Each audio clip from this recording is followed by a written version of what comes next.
Vlog on a blog. Tomorrow's news today.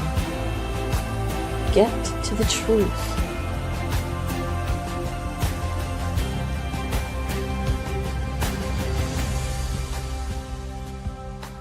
Listen, learn, live. Visit us at yadaya.com. Hey, welcome to the Vlog on the Vlog. It's our pleasure to welcome John back. John, we only have you back because I get to gloat about having more hair than you do and being, more than twice your age. So this is my way of feeling good about myself, I guess. No, we're just kidding. John has his own show as part of the yadaya.com website and the family page. He is Y2K. He is the host. It's a wonderful show. Great contributors. I understand, have just produced your second version of Jeopardy. Yeah, our second episode of Jeopardy we just shot yesterday, so that'll be available next weekend for everybody to watch.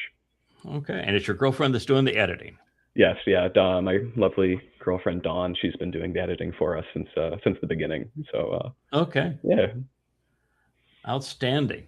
And we are going to get Dawn on the show one of these days. That's the plan. We got to kind of ease her into it. She's very shy, but also a very well thought out and passionate person. So.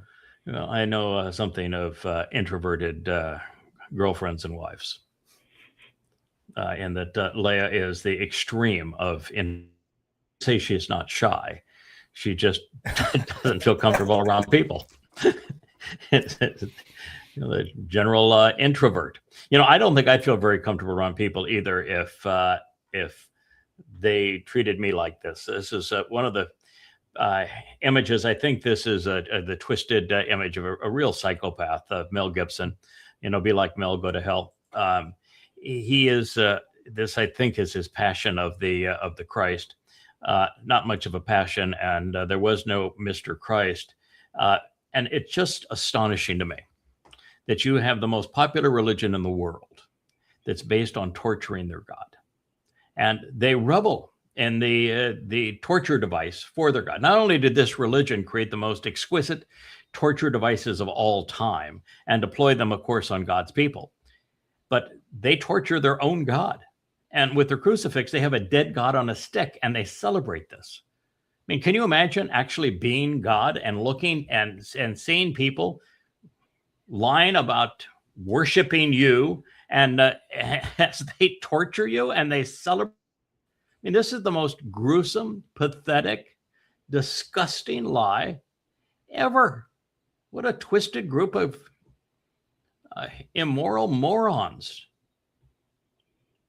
For sure. It's disturbing the framing that Catholicism takes on their God, because they either like to depict him as, this helpless Madonna and child aspect, or they have him as this completely brutalized and tortured, dying God on a stick. And there's really no real human relatability or element to that. It's either this, one extreme. We control him either. Yeah, we control him either way. He's either the baby in a fake mother's arms, living out the Madonna and child, the Queen of Heaven, the Mother of God myth of the Babylonians, or he is the dead God on a stick, living out the tortured existence of Dionysus and the Greek religion. It's just reprehensible what they have done. And of course, you've got some major issues with all of this, and one of them happens to be that God's not a man. Nowhere, even in the lies that comprise the Christian New Testament, does Mr. Christ claim to be a God. Never once. And men cannot kill God. In fact, God cannot die.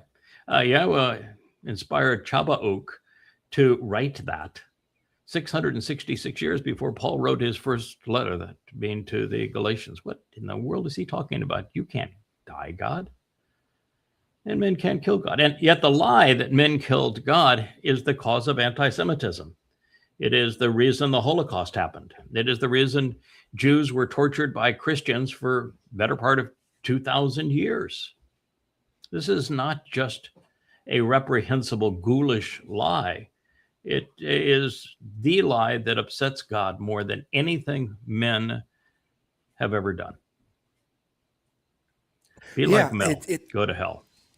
It really is the beast's personification of control. You either have, like you say, the Shiska god that they carry around in front of them with, like the Roman Achaia would, right? Okay, right. we killed God. Exactly. This is an absolute reminder that this is the Roman Catholic, power that they're owning up to it. It's either the Shiska god or it's the we gave birth to this god as well. It's the little defenseless baby, like you say. It is 100% a projection of their power, or their idea of power over the masses. Because you even look at St. Peter and St. Paul. One has the keys, one has the throne. God never figures into their message at all. They gave the same guy their throne. And what's amazing about that is that the circumstances as to which he was granted the keys to heaven, and he is the rock upon which the church is built, wasn't actually in the Christian New Testament. It was added to both Mark and Matthew 300 years later, 3 centuries later, by Eusebius. There isn't a single reference to it, and it's the single most important line in Christianity, because without that line, you are the Christ, the Son of the living God. And then they reply, upon this rock I'll build my church.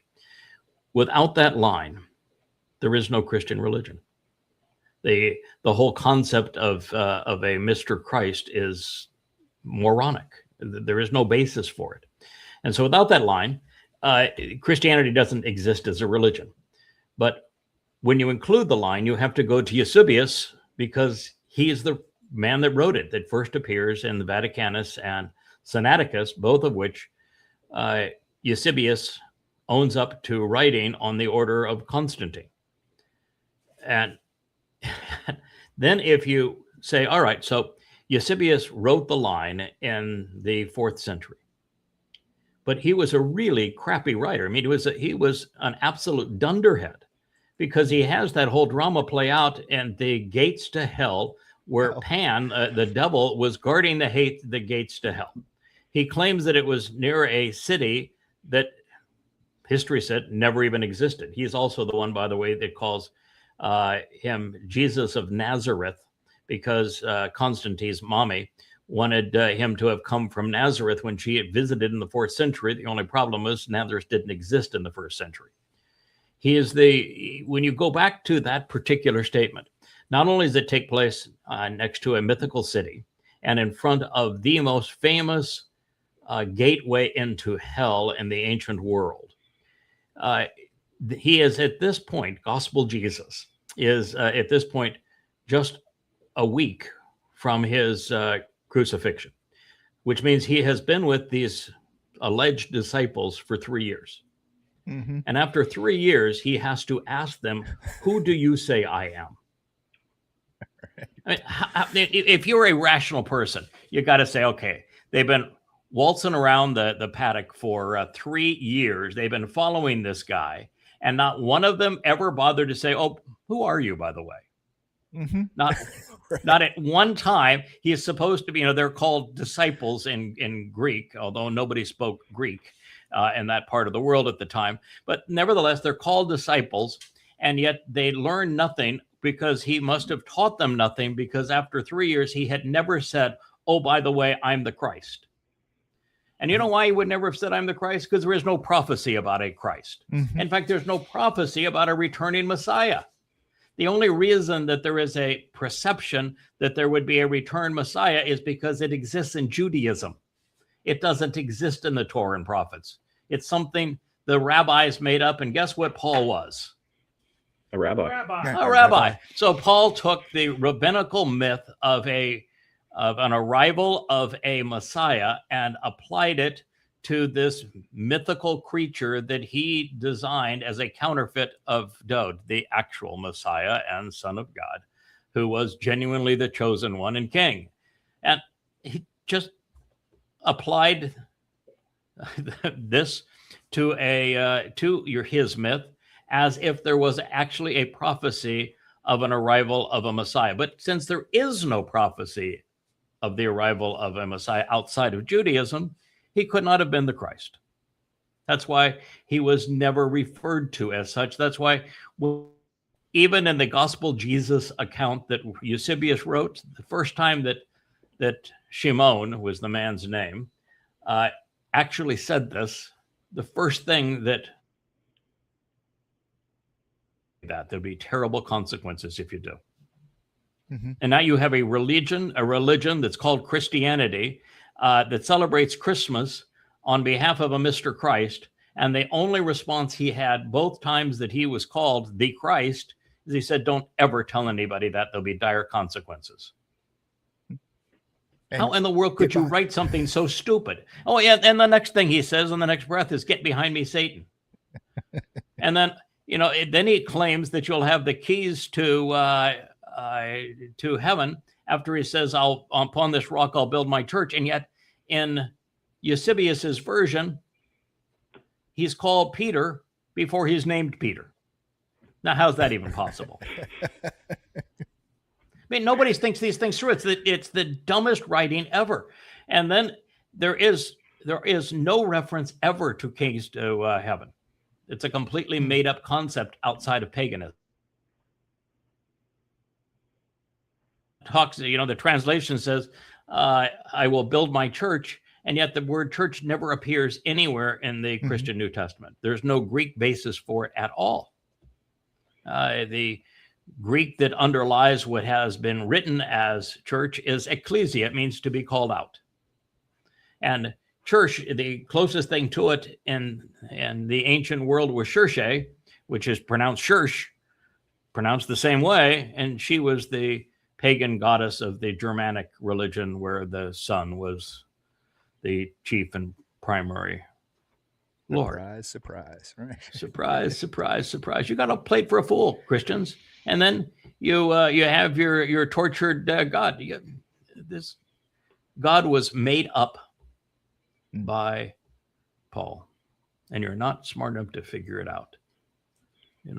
Reverend Vitus and Mel Gibson, literally, you're going to hell. Yeah, this idea that they can.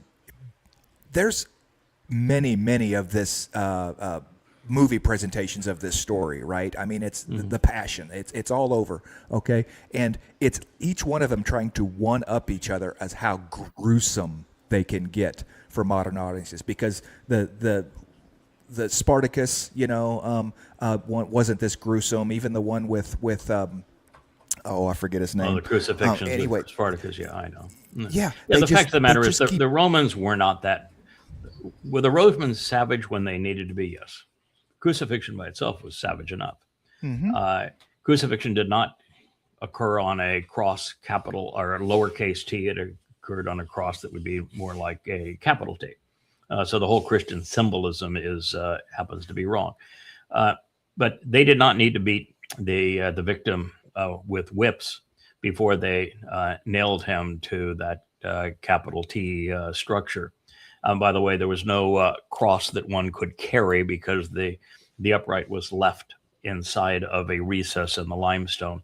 All they did is put the upper lintel member on the top of it after they nailed the person to it. So that's pretty stupid. By the way, they even have, before he is crucified, they have pretend Jesus saying, "Pick up your cross and follow me." I mean, what kind of a ghoulish comment is that?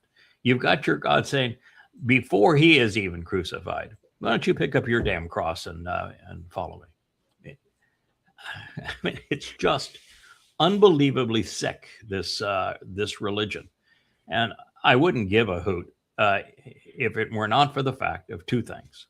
It is this religion that created anti-Semitism because they lied and claimed that that Jews killed their God. A, God's not a man. B, men cannot kill God. C, the Jews never crucified anybody. They were crucified by the Romans, but they never crucified anybody. So all three of those statements are wrong. And of course, there was no Jesus. The second thing that really bothers me is that there was a genuine Yehud, his name is Dod, who fulfilled Pesach, Matzah, and Makodim as he had promised 555 years earlier as Gabriel when he spoke to Daniel, on the exact date that he said he would fulfill it. And he wrote a personal first-person narrative 1,000 years before he endured it of exactly how crucifixion would kill him 500 years before crucifixion even existed as a form of punishment.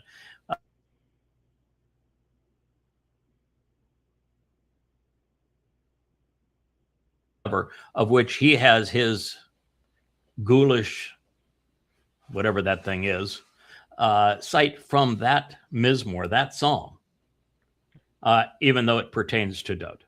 And so the counterfeit Jesus is nothing but a blend of robbing Dod, God's actual firstborn, his son, his chosen one, his Messiah, his king, and the one who actually fulfilled Passover, robbing the person that God cares the most about and blending that with a heavy dose of Dionysus to create this mythical Jesus Christ piece of shit. And that is what that is.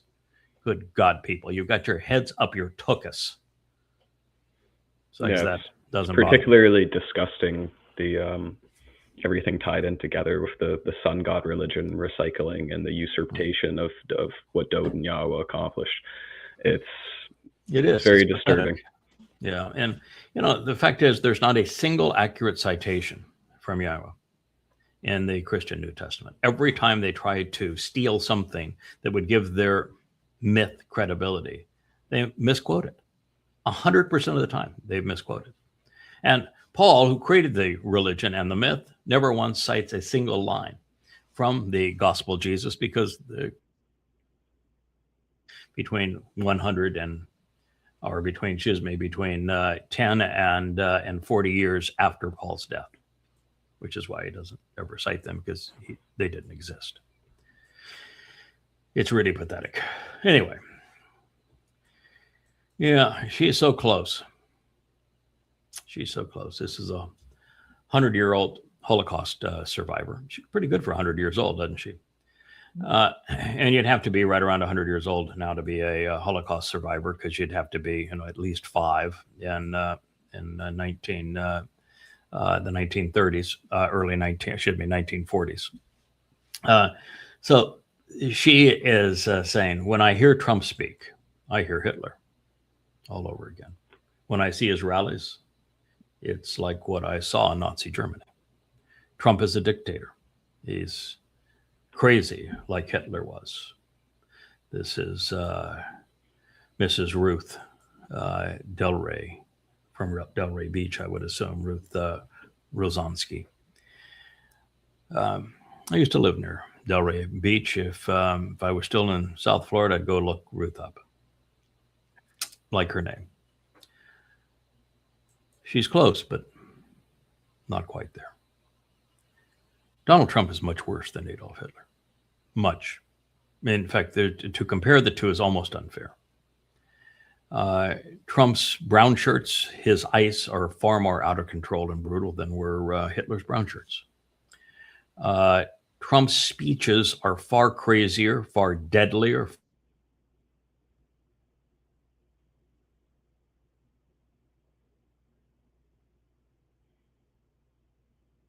That's a long one. You're breaking up a bit there, Rich. Yeah, I was wondering if that was just me. Mm-hmm. No. And it's the menorah is still spinning, so it's the camera or whatever's going to the I'm sure it will pass. to the StreamYard. We just the stream outbound stream to. Oh. All right, now I There, think now we we're- I think we just you're back. came back. Yeah, it's a frustration with I don't know if it's Starlink is the issue, Starlink. or if it's Yes. StreamYard, but one of the two. And we're really fuzzy with our audio at this point. But what I was saying is that in every possible measure, Donald Trump is worse than Adolf Hitler. Well, we don't know for certain. I would assume that Hitler was demon possessed. We know for certain that Donald Trump is not just demon possessed, he is Satan incarnate. The prophets described him to a T. They told us when he would arrive, what country he would be the head of, and what he would do and what he would be like, and they nailed him. We've known this now, that he would be the president of the United States at this time. We've known for about 20 years. But I acknowledged when he won the last election that that ended all speculation. Donald Trump is the person that Christians refer to as the Antichrist.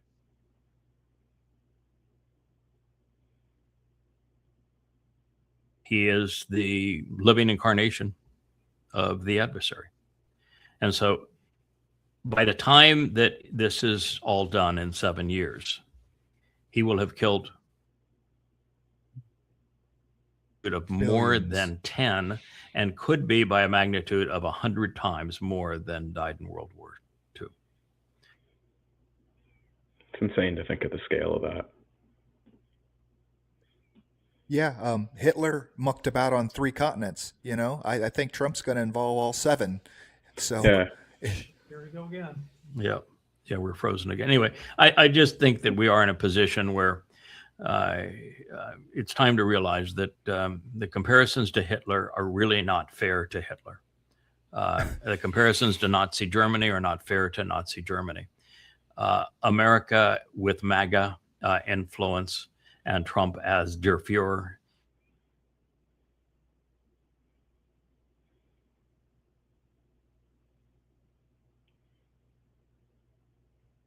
Yeah, the amount of rhetoric that is picked up has been significantly disturbing, though. Significantly disturbing. Yeah, I would say so. Yeah, it's vile. I mean, everything the man says, demonic. And I'm not saying that because I don't like the man. I say this because that's what the prophets have revealed, and he has affirmed 1,000 times over that our realization and analyzing what the prophets had said is correct. He is the living embodiment of Satan. This is going exceedingly poorly, and he has already betrayed Israel and will continue to do so. Now, this myth that Israel controls Trump is nonsense. It's Israel's a vassal of Donald Trump, and he is going to be, according to Yahweh, their greatest single threat and the great betrayer of our time. Yeah, we have a post a little later on about what he wants to do in Gaza, and it just overlays the Ezekiel measurement thing. I know that's in Jerusalem and everything, but it just expands from there. You know, I mean, he really thinks that it's free Palestine. So hey, it's free. I'm going to redevelop the place, right? You know, and he really thinks that he's going to make it a beachfront resort. You know, I mean, yeah, I don't think he thinks, but I think he confabulates. That's for sure. There's no correlation between what goes on in his mind and reality, and therefore his mouth is completely unrelated to anything that's actually true.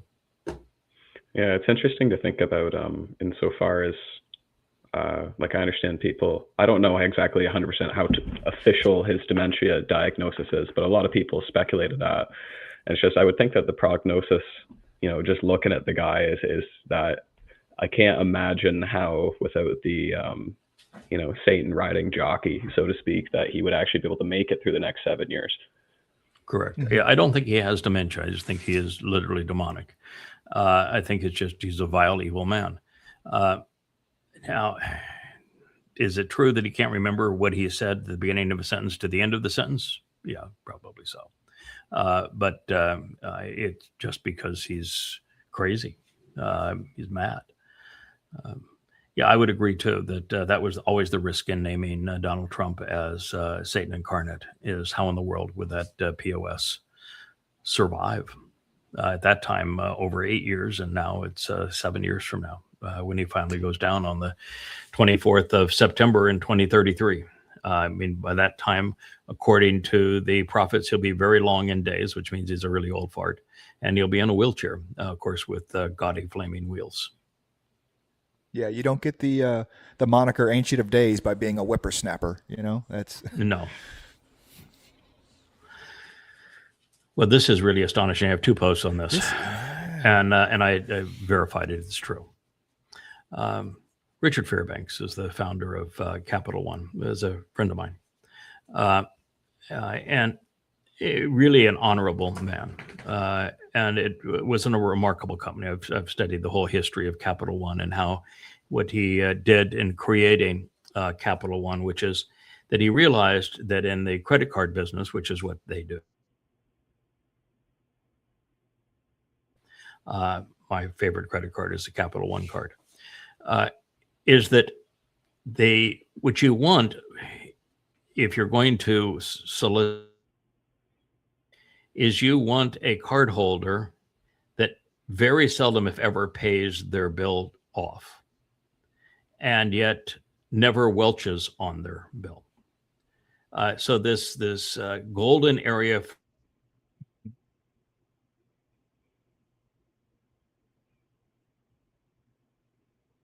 enter the 850. Yeah, but never going to run away from their debt either. And that is because the interest that they can charge and the fees they can charge under those circumstances. And so typically solicit, and that is what their model is designed to run on.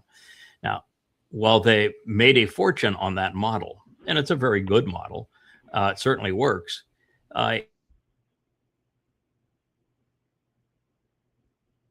best services overwhelmingly of any credit card company, the most honorable credit card company.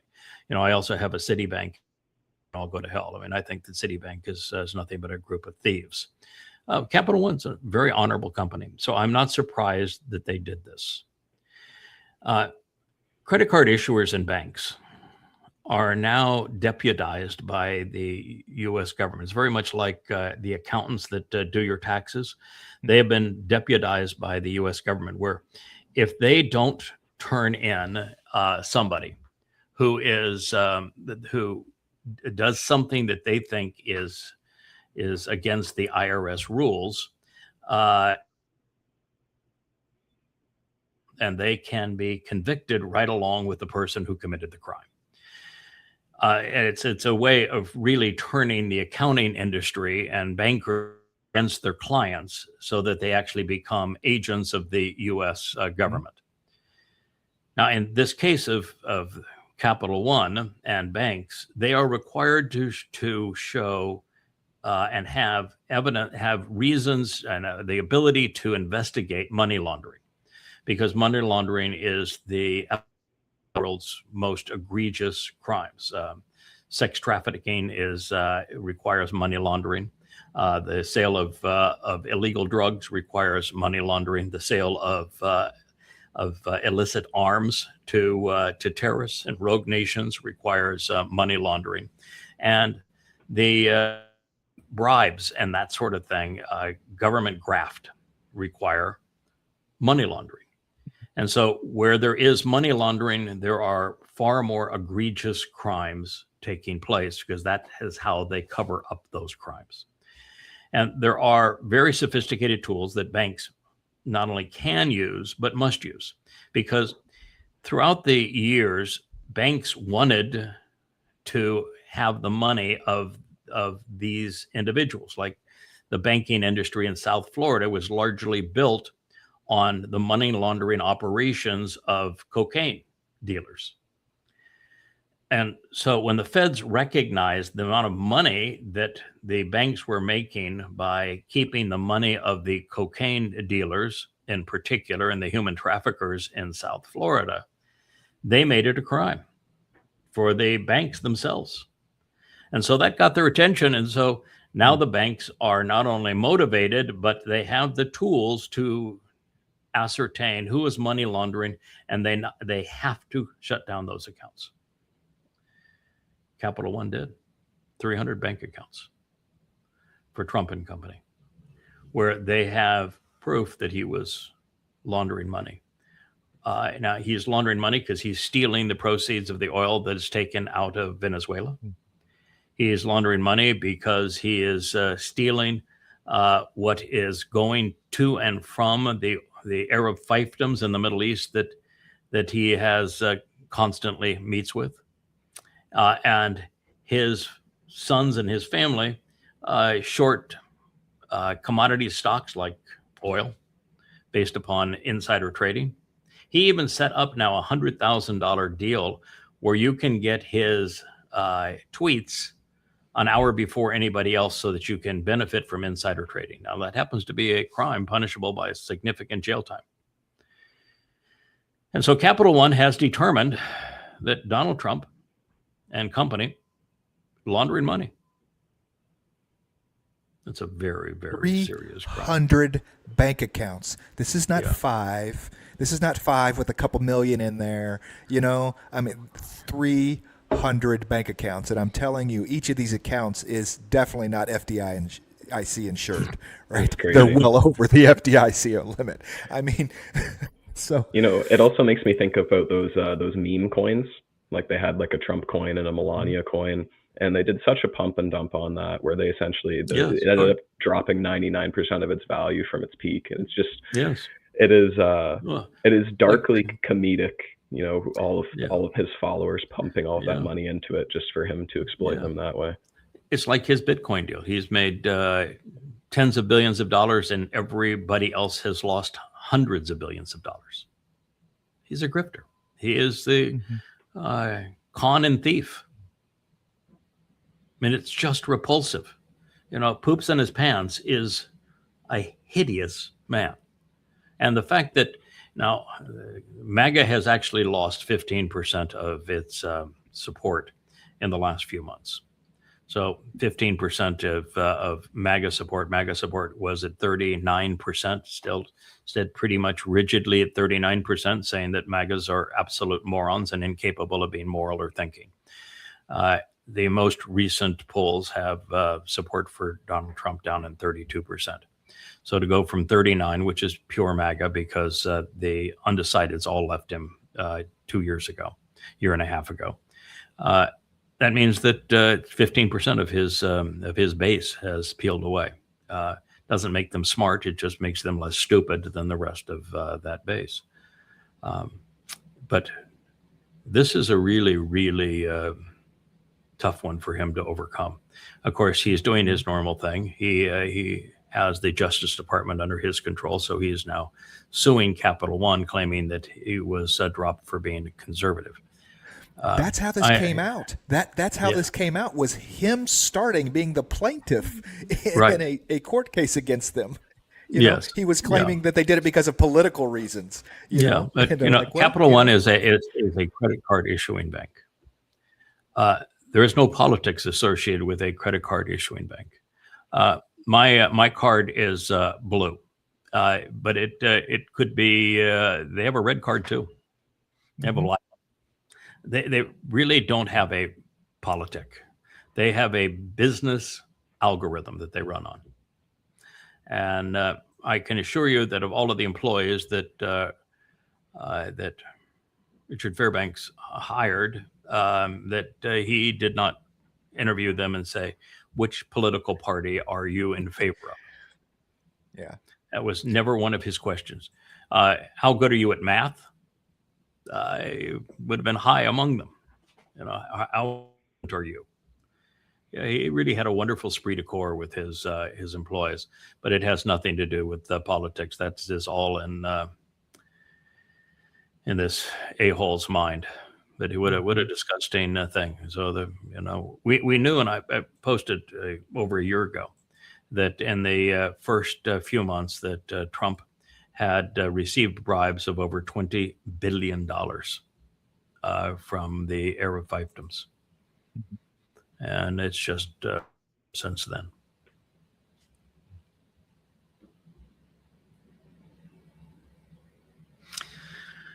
Robert Pape is an interesting fellow. He is a scholar, and he is so far now the last standing Mohican. Yes, he is.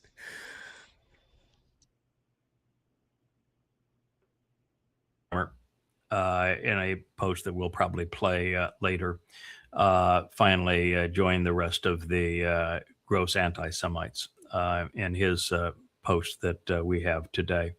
He was the professor from Chicago. I have not heard Robert Pape go to that point yet. So he's not vying for popularity. He's about as charismatic as a wallpaper drawing.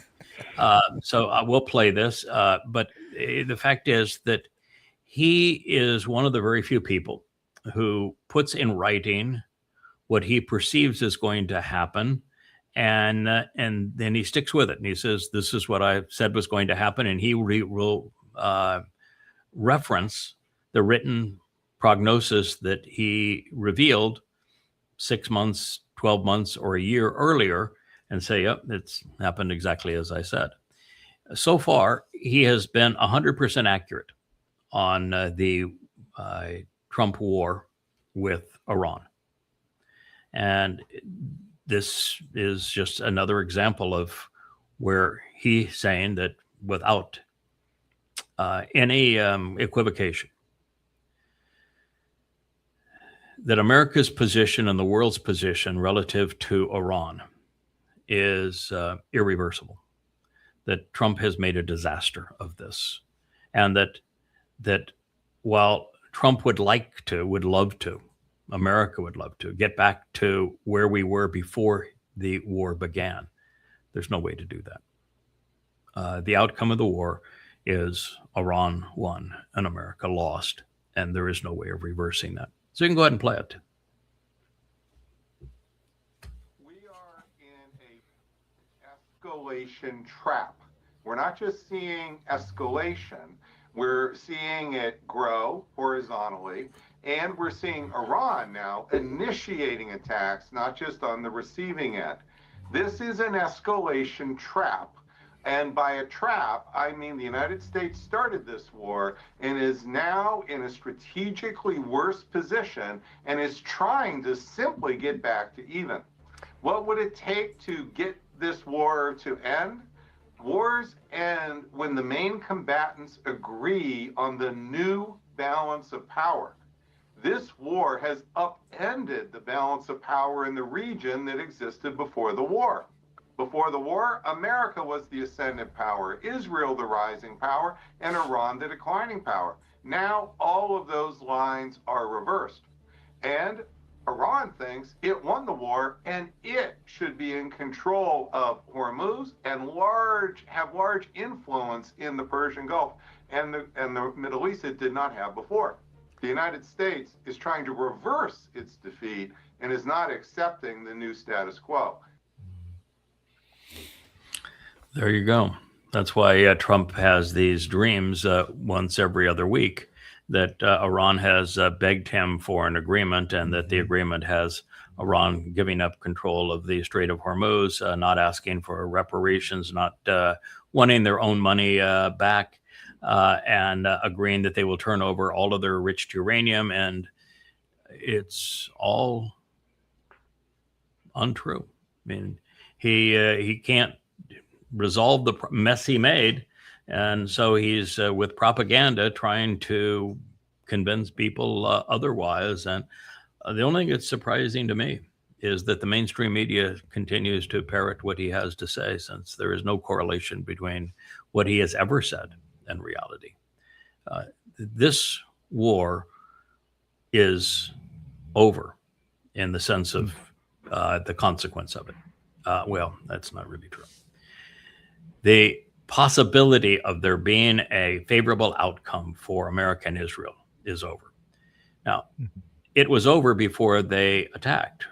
I must have said it 100 times that there is no positive outcome possible, and many, many negative. Iran another time.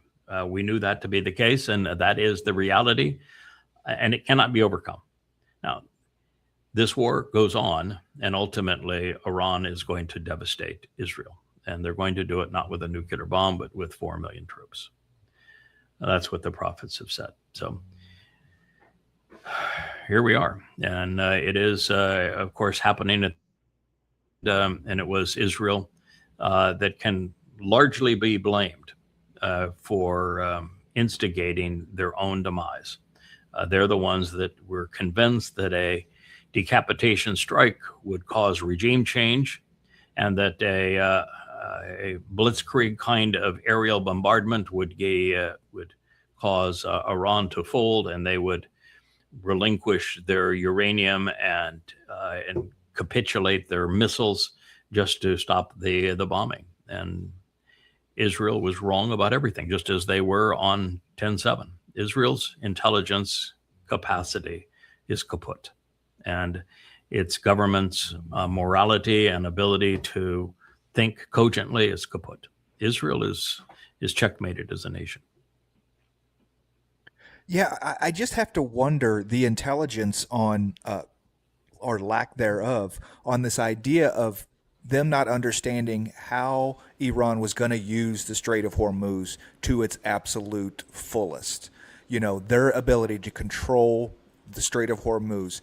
I mean, did Israel think that we could stop their mining? Did the United States think that just their total air power would keep them, from being able to attack civilian ships in the Strait of Hormuz to shut it down? Because that's the stranglehold. Ego causes people to do really foolish things, and Netanyahu and Trump are egomaniacs. And they both believed that they were so much better, stronger, more capable, smarter, everything than the Iranians, that they could impose their will on the Iranians. And all they had to do was to bomb them, and the Iranians would surrender to the superior nature of Netanyahu and Trump. 90 million people don't bow like that, particularly when they have a unifying religion. And there's never been a case where you could bomb people into capitulation with the bombing power. The bombing power does not get the nation that they are bombing to love them. And regime change is something that the U.S. and the Mossad have failed at every single attempt. And every single attempt, they've made a very bad situation worse. It is the hallmark of the CIA. And every time they do it, people die. I've studied regime change operations for the last 30 years. And I can tell you that to get regime change, you have to have a number of characteristics. And none of those existed in Iran, which is why I said it's impossible. What the Mossad is saying, what the CIA may be saying, what Donald Trump and Netanyahu are saying, what is being posted on X, is absolutely impossible. You have to have at least 3.5% to 5% of the population in support of it. And the biggest rallies this time around were a tiny fraction of 1%. Second, at a distinct minority, the opposing group must have a unifying something that they are moving towards. It can't be just we hate you. It has to be we love this, as was the case with the Nazis and the Bolsheviks. You have to have a unifying cause to be switching to, not just something you hate and are against. That didn't exist in Iran. And number three, at a very small minority, the only way that a regime change operation succeeds is if the rioters are hugely more vicious than the government. The government of the Islamic Republican Guards is much more vicious than the civilians that are uprising. And so that's not going to work. And then the fourth thing that we have come to recognize since then is that to have regime change under all of these circumstances, you're not going to have successful regime change that is prompted by an outside nation. It's going to be destructive. And in the case of Iran, most of the protesters that were armed against the government were armed in a backdoor deal between the United States, CIA, and the Kurds. And so the numbers that are attributed to Iran killing protesters in the 40 to 50,000s are completely wrong. Numbers are probably in the 4,000 range, and most of them were fully that was going to happen. And you're not going to get a country that has endured 20 years of sanctions to give up their enriched uranium just because you want them to. Not going to happen. The removal of sanctions is not going to cause a country to give up that which they endured 20 years of sanctions to create. So there's no one was thinking. And the fact of the matter is, no one was thinking about the fact that, I guess Trump said, that he keeps claiming that Iran would have destroyed Israel if he wasn't president. They'd have a bomb if he wasn't president. And if you don't like the war, you must want Iran to have a bomb. The fact of the matter is, idiot, Iran didn't have a bomb before you went to war with them. And now that after you've gone to war with them, it's highly likely that Iran either has or will have a bomb. So you're the catalyst for the bomb, not the catalyst to keep them from having a bomb. They were their own catalyst to keep themselves from having a bomb. They had 20 years that at any time they could have developed a bomb if they'd wanted to. What they wanted to was debate Israel and the United States into doing this because they were smarter than the United States and Israel, and they recognized that this is how it would play out, and it has played out exactly as they had thought. So that's my assessment, although I'm not, I'm not a professor in a fancy suit. It just really hits home to the egomaniacal nature of this war, because the dry run for this thing on Iran was the Houthis, and we lost to the Houthis. We had a carrier group that was going to, clear off, unleash hell like never been unleashed before on the Right. Houthis. We were going to drive those Houthis into surrender, and it who was are the not US a Navy significant that force surrendered. in the area. They're not the full population of the They're the combined, clown face of Islam. They're great dancers. They are good dancers, though. Those Houthis, man. They are really. I've never seen anybody dance with guns and knives the way they can, and they are. Right. They are the clown face of Islam. That they certainly are entertaining. We lost to the Houthis. Yeah, the United States lost to the Taliban. The United States lost to the Shia militias in Iraq. The United States lost to the Viet Cong. The United States has lost every war. The whole thing is just nothing but propaganda and disastrous results. America is toast.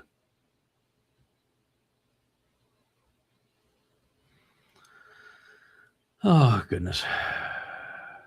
The Bible has no original manuscripts. Okay. This is the skeptic, and he wants to irritate Christians. The fact is so much more complicated than what he has to say. The oldest ancient manuscripts confirming anything dated into 1,000 to 3,000 BCE happens to be the Torah, Prophets, and Psalms. With the discovery of the Dead Sea Scrolls, we have a more complete and accurate, comprehensive array of ancient texts that has ever been discovered for anything in the world by a gargantuan. I mean, there's just nothing that compares to it. The second best preserved ancient manuscript happens to be Homer's Iliad and the Odyssey. And there are, in the range of 1/1000th of 1%, the number of old transcripts of it. I mean, this is by a chasm so far beyond anything that has ever been experienced. Now, this is true for the Torah, Prophets, and Psalms, and we can show that even with the Masoretic text that dates to the 11th century, their copyists were accurate to 1 word and 14 on average. And the 1 word and 14, typically the differences were minor, plural or singular, different stem, just pretty minor things. The story with the Christian New Testament, though, is really it's a completely different thing. There are only 69 manuscripts versus 1,000 on the Dead Sea Scrolls that are much older, but there's only 69 pre-Constantine manuscripts. After Constantine, the manuscripts are so free as to be unusable. Free means people wrote whatever they wanted to write, particularly Eusebius.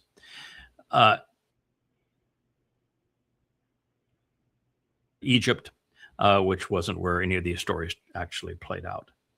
And there are more discrepancies than there are words in the text. Some 300,000 discrepancies and 184,000 word text. The Christian New Testament is a complete mess.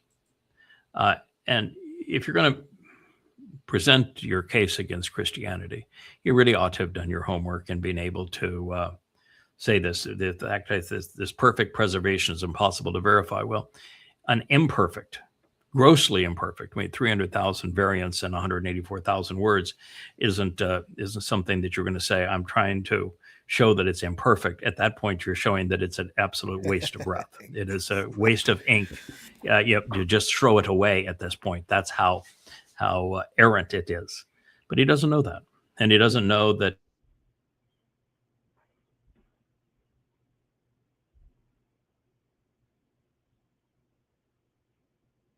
different books for entirely different purpose.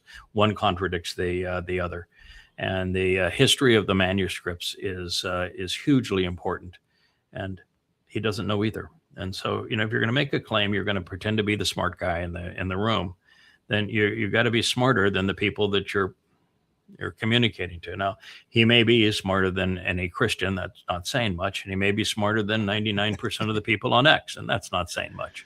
But you really ought not mean, having read, claims of perfect preservation are impossible to verify. No, it's absolutely possible to verify that the transmission of the Christian New Testament was dismal, was reprehensible. Again, more contradictions and errors than there are words. Yeah, I have to wonder, just my mind goes to, we know old Paul Shaul was demon possessed. We know that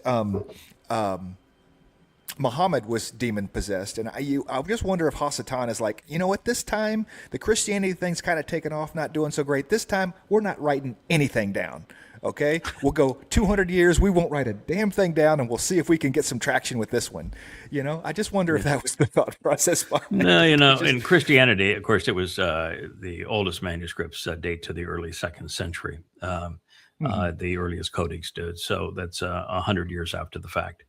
So they did write things down. It's just that none of the you couldn't. You couldn't have an eyewitness write what occurred because Jesus is a myth and didn't exist.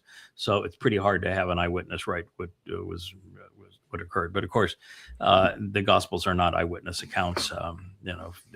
2 of them were people who weren't even in the country at the time and didn't speak the language and wrote based on what Paul told them to write. And the last 2 were written almost 100 years later by people whose name we don't even know. So it's just, the whole thing's a farce. Yeah, it makes me think with both examples, with Christianity and its hundreds of thousands of text variants, and Islam with its couple hundred years of passing down mouth to ear. It's just, with both examples, it's a very deadly game of fan fiction telephone. Yes, it is. Yeah, fan fiction telephone. Yeah, it's religion is a really horrible thing, and the reason that they are told that there is a perfect version and their text is inerrant is because they don't want anybody questioning it. And in both cases, with the Christian New Testament and with the Quran, there is absolute evidence of a cover-up in this regard. Jerome wrote the Pope and said, we have an argument that we can't defeat because everyone that wants to challenge us on a conclusion cites a different Old Latin text. And there's so many variations of them. One can't say, well, your text is right and my text is wrong. So the only way we can solve this problem of having so many disagreeing texts is that we need to create one official version and destroy all of the others. And so Jerome specifically went about the task of blending the old Latin versions of what was originally written in Greek in the New Testament together. And when he did, he destroyed every old Latin text that he could come up with. So he destroyed them all. And then he had presented his Vulgate.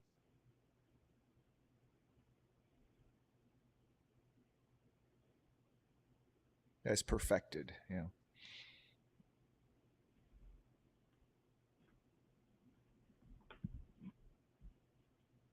Man, I might have to start playing music. John, can you whistle? I can, but I just don't know how it'll come through the mic. There we go. All right. So yeah, we're frozen on this end again. We're having Okay, real here- problems with our. Are you back? We're back. We were. We're back up. So the Texas. So the Vulgate is a whole project, and we have so many variations that we have no credibility. So we're going to eliminate all the old variations and blend them into one that we're going to say is authorized, and that's the Latin Vulgate. In the Quran, it's exactly the same thing.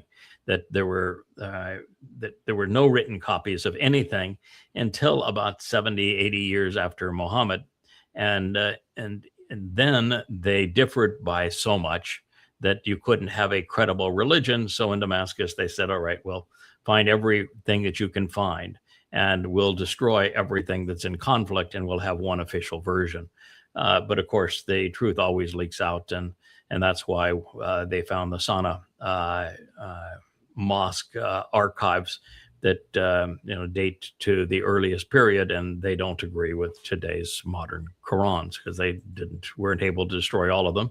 And the same thing is true with the finds in Alexandria Greek of the Christian New Testament. They proved that the text is not anywhere close to what it originally was. And so the liars always get caught, and the hope for the liars is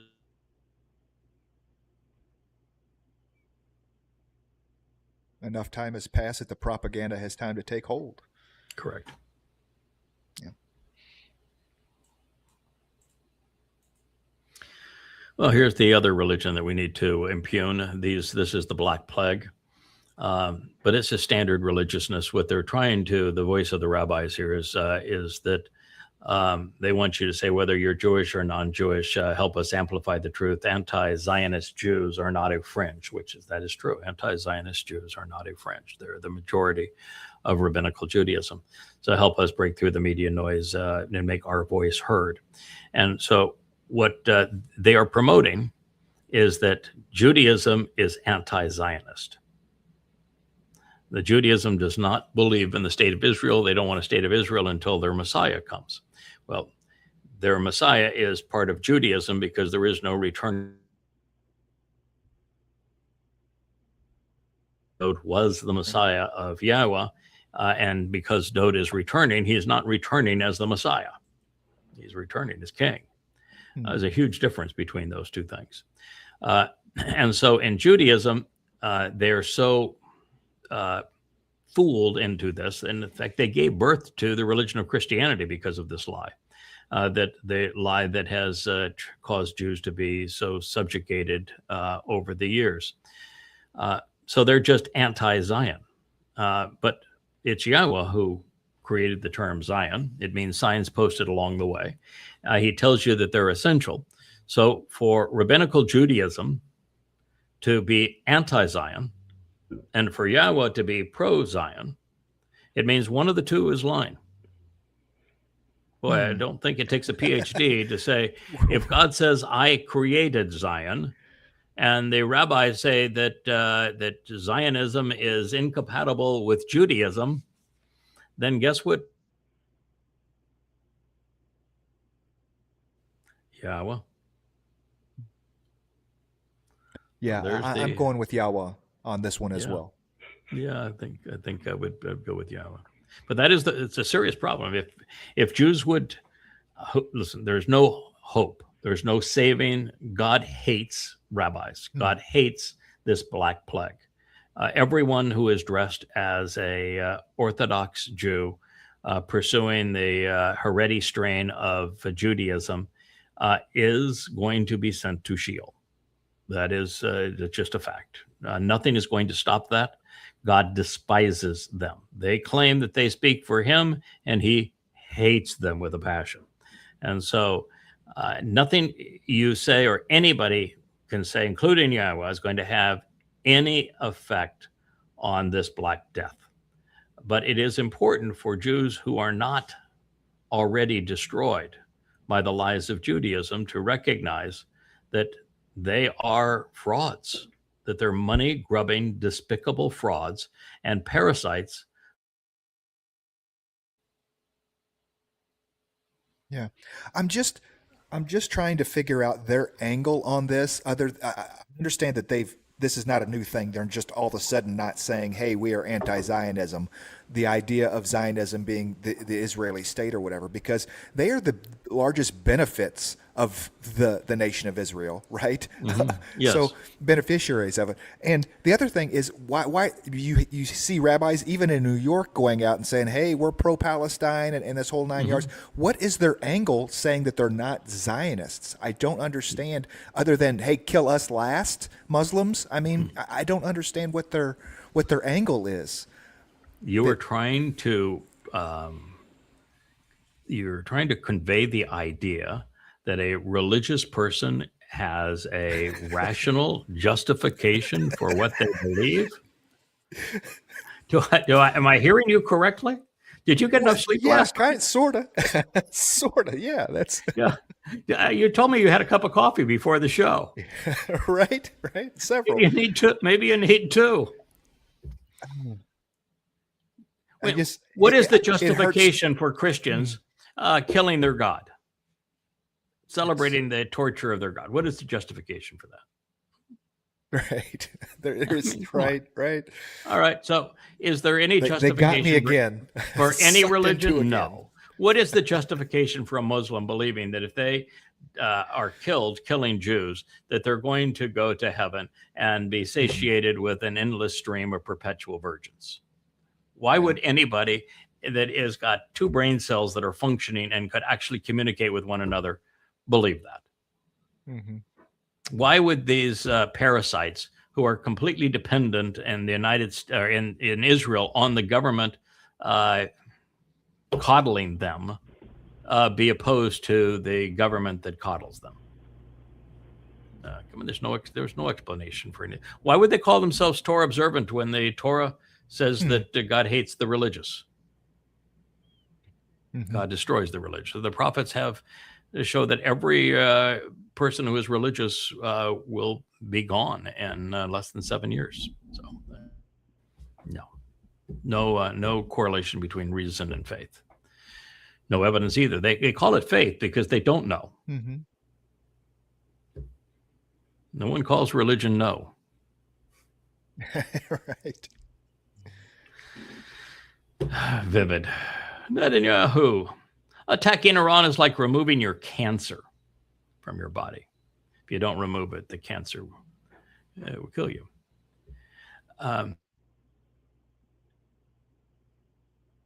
90 million people of Iran are not a cancer. I wish they were not Islamic, but the Persians were weak after banging heads with Rome. And so when Islam was conceived, they were so ruthless. The first Muslims were. They were told, you can go kill anybody you want to kill. You can rob. You can rape. You can enslave.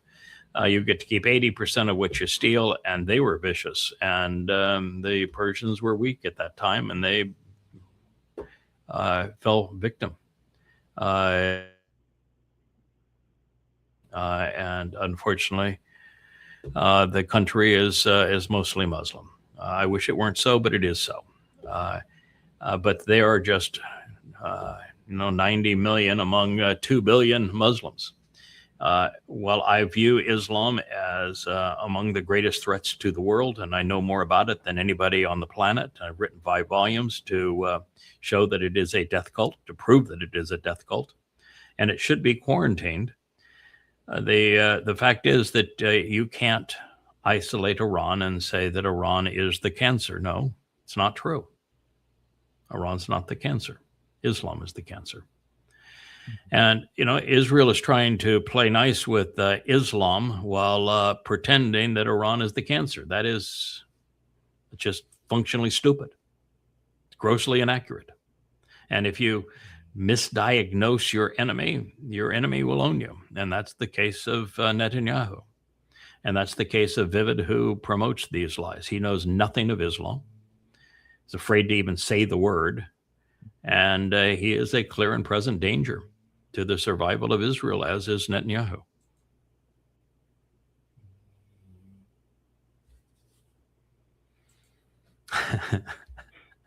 Three Trumps walk into the garden to have a negotiation on ending the war on Iran. One Trump says, I think Iran should surrender. The other Trump says, absolutely. The Trump is just too smart and too tough for us.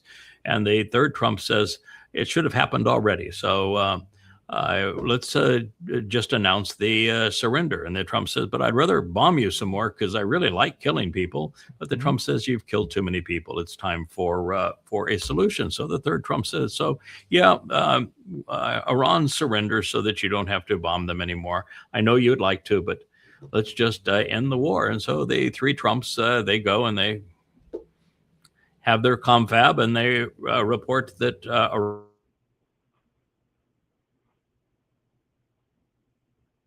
and the press laps it up and prints it. But sounds can you a imagine? bit like the rabbis. Sounds a bit like Yeah. the rabbis arguing with God, right? We can outvote Yeah, it you. does. We can outvote God. Yeah, and so three Trumps does away with it. But can you imagine the demons going on in that head? And as I say, I think I understand why he poops in his pants.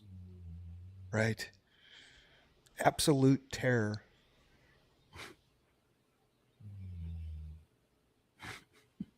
This is the stuff he puts out. Do you think maybe he has an ego?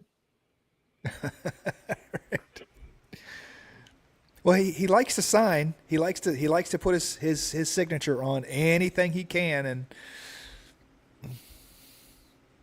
he just thinks he's right up there with them. George And Washington was an egomaniac too. I mean, he had people call him Your Majesty. And yeah, he was. The reality is he lost every battle in that war until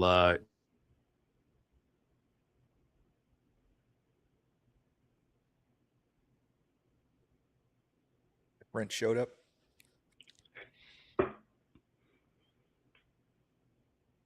It cut off again for you, Kevin. Yeah. No, we're saying the same thing. Washington D.C. He's back. Land deal. It's a shame we missed all that, but Oh, so we froze. Yeah. Yeah, this is just not going to work unless we can figure out We, a better way to do this. It's really John and frustrating. I were going to do our own show. We were going to do a show that was kind of You're going to talk about this right now? It's great. Okay. well, I don't know. We were You going to guys do a gonna do little your own mystery show? science, a little mystery Yeah. science theater kind of show that like had you doing Luminaries episodes on the screen and then us doing commentary about what you were talking about as they were Oh, going. really? You know. Okay. so- Oh, I like that idea. Yeah, it's supposed to be and like this a is just comedic, a little bit about what that is. A little bit comedic about take what on this it. was about. Yeah. A comedic take on the luminaries. Well, not necessarily on the luminaries, but just as kind of individuals watching your programs and making a commentary, there'd be probably a little bit of a comedic twist to it. I think it'd be inevitable if you have Kevin and I working together on something. Mm-hmm. Oh, I think it would be fun. Yeah, I can tell you some of the material's pretty dark. So you, Oh yeah. even when they call it luminaries. Mhm. So we're always looking for the humor in it. That's why with goddamn religion, we every time we could, we figured out a way to work. Mhm. Well, you have to with it just being so nonsensical with the, the Yeah, it's Quran being. it's such dark material that if you don't laugh at it, the stupidity of it once in a while, it just kind of eats you up inside. It's there's only so much that we can bear sometimes, insofar as Mhm. all of that negative emotion and attitude that comes with all the garbage that we see. Yeah. Hey, Craig's back. Well, I think we've just unfroze. Yeah, we. So let's do one more, and we'll just call it a day, because this is. Okay. You might as well do the commentary. We'd have the frozen Craig, and you guys could do the commentary. In fact, I think maybe that's the best thing is that I'll sit here and just be frozen, and you guys can comment on these Oh, I posts. don't know. Makes perfect sense to me. This is the Donald Trump having the Capital One accounts closed due to money laundering.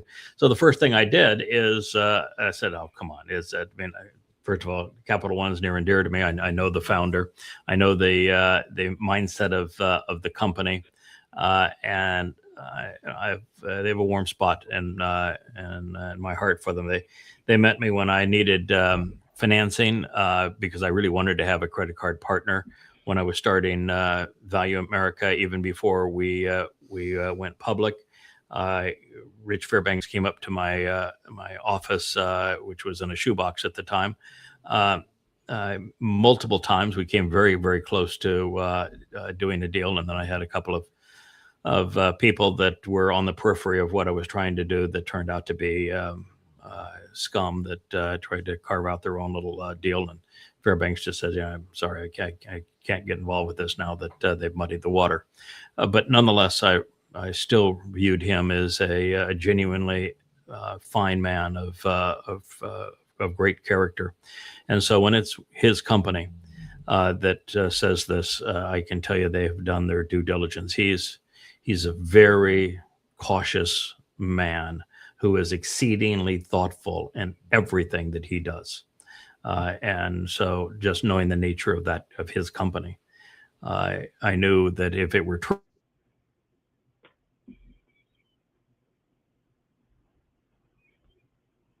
Well, it has to be true. It absolutely has to be true, because this is evidence presented in federal court. No attorney is gonna show up and try to lie about that. Oh, our story is that it was money laundering to get out of this political idea. No attorney is gonna lie about that in federal court. no, you'll be disbarred. Mhm. And the investigation flagged multiple transactions, and they are money laundering, and he got caught. And it won't be the only bank that does this. It's just the Oh, first, yeah. and of course it's Trump, being the a-hole that he is, that threatened and actually sued Capital One as this began. And Capital One says, "Yeah, great. You want to sue us? Then Whoops. it's We're just gonna tell the truth. Yeah, they brought the receipts. Yeah, we brought the receipts. It's like every time now that Trump sues somebody, the only ones that he is able to get a favorable outcome Mhm. are the ones where he has the FCC or FTC or SEC in his administration as the godfather over a criminal enterprise, threatening to preclude any merger that these companies are seeking, and while threatening to sue these companies for all manner of alleged crimes with the full wealth of the U.S. government against them, which is very difficult to overcome, where the U.S. government has total sway in the court system. So he's using blackmail to render favorable settlements, not because they go to court. The ones that he can't bully the company into or person into capitulation that move towards the court, they all pursue the saying, "Great, then we have total right to discovery, and you have no right to refuse discovery. So we're going to demand, and you're going to have to dish up all of the evidence." And discovery to Donald Trump is like his his approach to the Epstein files is how allergic Donald Trump is to discovery.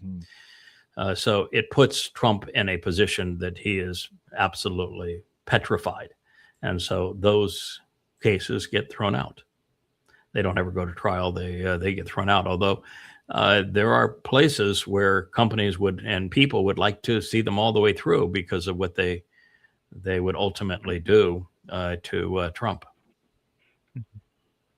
Yeah, and money laundering, this is huge. This is like Watergate kind of huge as far as presidential scandal goes, right? And yet it pales in comparison to his other crimes, the crimes we know about. You know, Yes, it's it is the though it is the way that the federal government has always managed to try and convict the mob bosses and the mafia, and so racketeering, money laundering are the charges they always bring up against them. Income tax evasion as a result to the shell companies is how they operate. So he has been caught in the primary Godfather game. Yeah, that's like RICO law, right? Yes. Yeah, it's specifically designed since they find it difficult to get evidence on crime bosses.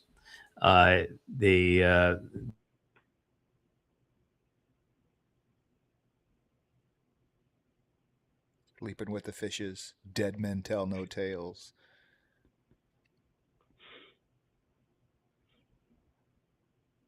You're done again, Rich. We might as well just Here call it this and Okay. tell the guys. You tell the guys that they can. Okay, I'm going to say you guys can end the show or continue any way that you can or want.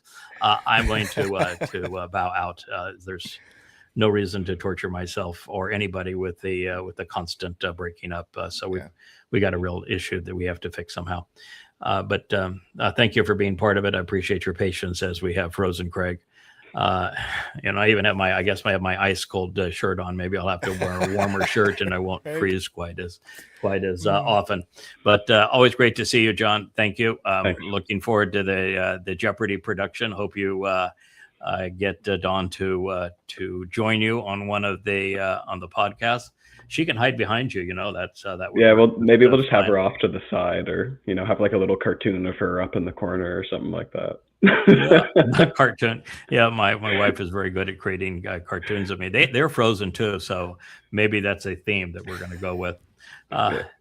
Anyway, it's been well, we've got just a second. It's a really frightening time for the world because what we're watching right now is Trump is the scared rat. He is the drowning rat, unable to extricate himself from his Iranian mess. And at this point, he only has one option. Well, I guess he has two. He can go back to the Memorandum of Understanding and surrender, capitulating to Iran's demands, and end the conflict that way, or he can do what are hinting that he's prepared to do, which is a ground invasion. Now, I don't see the ground invasion because to do a ground invasion, you would have to mobilize upwards of 1 million troops, and you'd have to position them in the very countries that Iran is targeting with the missiles. So I don't see how that is even feasible to do that. But that's his other option, and frankly, if he does that, then it's really over for him. There would be no recovery from a land invasion of Iran. It'd be devastating for the United States and for the world. But we'll see how just a matter of conniption fits. Everybody that reports on the White House now is saying that it happens multiple times a day, where he'll just throw shit against the wall and scream at everybody, and can't understand why Iran won't capitulate to him. It's a really evil one. This one. Yeah, combination of crazy ego and sunk cost. Yeah, and it's Satan. Demon swimming in his head. Yeah. Yeah, that's the issue of war is sunk costs. Is that once a nation starts a war like the proxy war against Russia using Ukraine, you have sunk fact, there was one post that I was hoping that we would be able to cover, and it's a fellow that is hearing from insiders in the U.S. government talking about the number of men who have been killed in the Iranian proxy war with Russia, and that the outcome of that war is already determined. Ukraine has nothing that no cards left to play, and they've lost upwards of 1.5 million men, and that all that the U.S. is offering is propaganda to try to create the impression that it's Ukraine that is winning, and that this is a war for democracy, when the exact opposite is true. And so they're pleading with people to please come to your senses. The truth about this proxy war is the antithesis of what you're being told, just as the truth of the Iranian war is the antithesis of what Trump says. The only thing we're good at these days is lying. All right. Well, thank you, guys. I appreciate you putting up with the frozen Craig, and we'll be with you again tomorrow. Good day. Hey there, thanks for tuning in. That was Fetch. Gotta run now. Catch y'all on our next podcast.